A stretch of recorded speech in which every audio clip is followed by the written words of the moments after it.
जीवन में जब भी हम खराब दौर से गुजरते हैं तब मन में ये विचार ज़रूर आता है कि परमात्मा मेरी परेशानी देखता क्यों नहीं, मेरे दुख कम क्यों नहीं करता।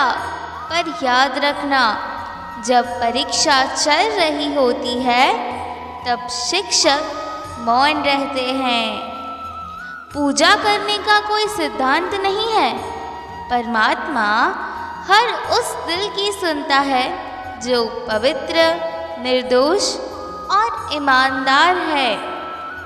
समय कभी एक जैसा नहीं होता, उन्हें भी रोना पड़ता है जो बेवजह दूसरों को रुलाता है।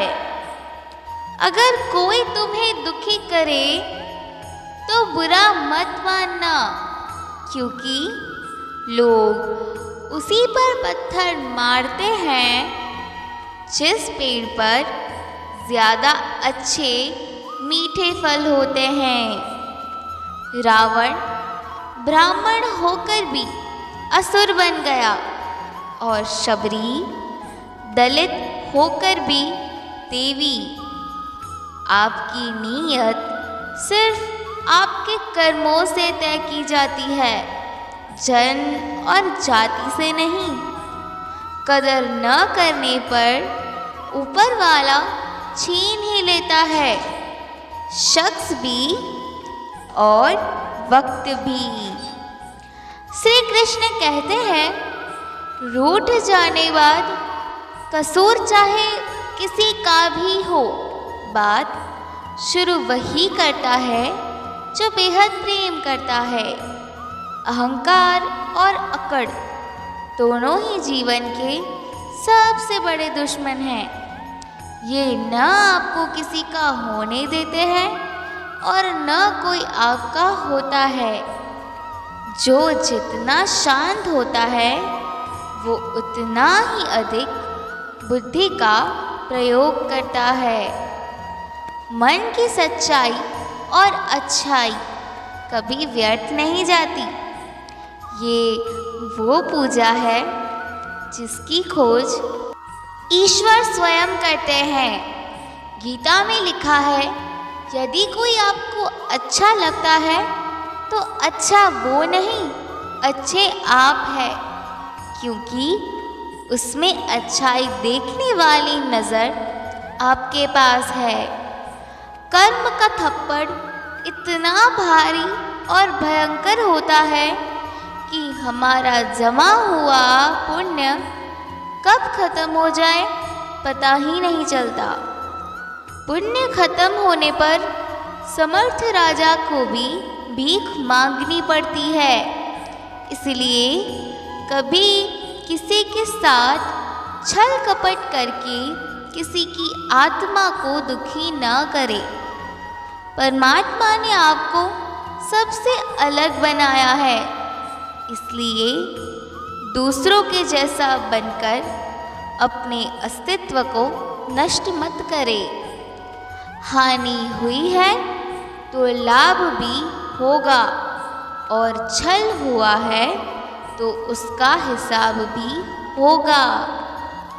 जीवन में किसी का हृदय इतना नहीं दुखाना चाहिए कि वह ईश्वर के सामने तुम्हारा नाम लेकर रो पड़े। जीवन में जीने की इच्छा ही खत्म हो जाए, क्योंकि टूटे हृदय की आह अर्श को भी चीर देती है, जिसे ईश्वर कभी माफ नहीं करता। समझदार व्यक्ति जब संबंध निभाना बंद कर दे तो समझ लेना उसके आत्मसम्मान को कहीं ना कहीं ठेस पहुंची है। जीवन में दो ही नियम याद रखना, मित्र सुख में हो तो आमंत्रण के बिना नहीं जाना, और मित्र दुख में हो तो आमंत्रण का इंतज़ार मत करना। घर तब तक नहीं टूटता जब तक फैसला बड़ों के हाथ में होता है। जब घर का हर कोई बड़ा बनने लगे तो फिर घर टूटने में देर नहीं लगती। प्रेम में अश्रु बहना बड़े भाग्य की बात होती है। मैंने कान्हा तक को प्रेम में रोते हुए देखा है। किसी से किसी भी तरह की प्रतिस्पर्धा करने की आवश्यकता नहीं है। आप स्वयं में जैसे हैं एकदम सही है। स्वयं को स्वीकारो। श्री कृष्ण कहते हैं, उदास मत हो, मैं तेरे साथ हूँ, सामने नहीं तेरे आसपास हूँ। पलकों को बंद कर और दिल से याद कर, मैं कोई और नहीं बल्कि तेरा विश्वास हूँ।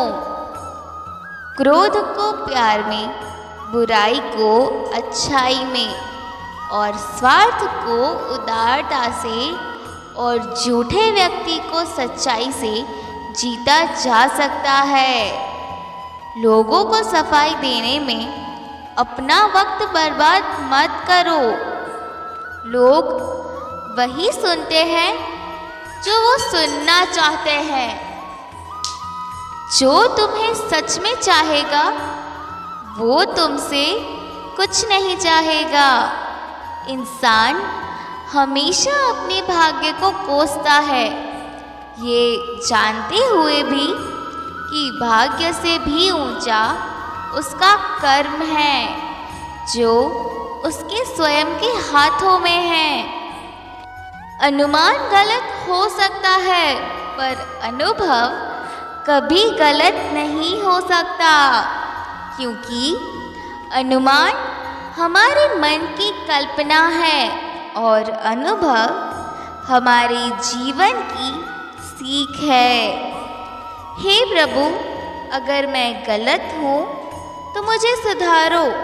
अगर खो गया हूँ तो मेरा मार्गदर्शन करो। अगर हार मानने लगूँ तो मुझे आगे बढ़ाना।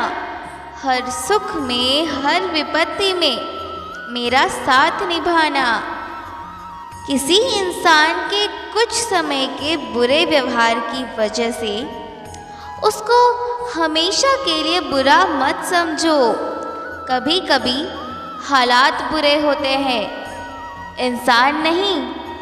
मूर्ख दूसरों पर हंसते हैं, बुद्धिमान खुद पर हंसते हैं। निंदा आकाश की ओर फेंके गए उस पत्थर के समान है जो लौटकर उसी पर गिरता है जिसने उसे फेंका था।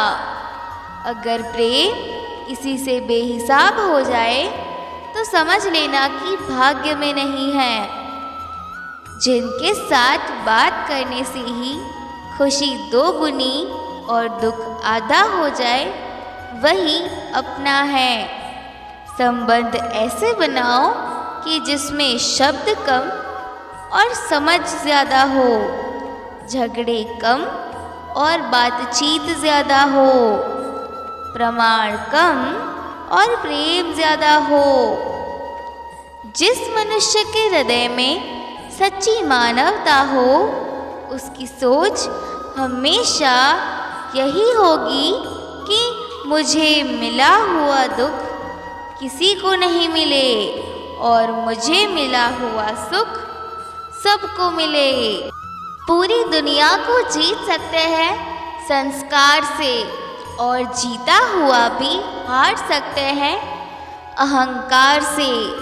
हमारा अस्तित्व हमारे कर्म से है, किसी के नजरिए से नहीं। मैंने भगवान से मांगी शक्ति, उसने मुझे दी कठिनाइयाँ। हिम्मत बढ़ाने के लिए मैंने भगवान से मांगी बुद्धि, उसने दी उलझनें। सुलझाने के लिए मैंने भगवान से मांगी समृद्धि, उसने दी मुझे समझ।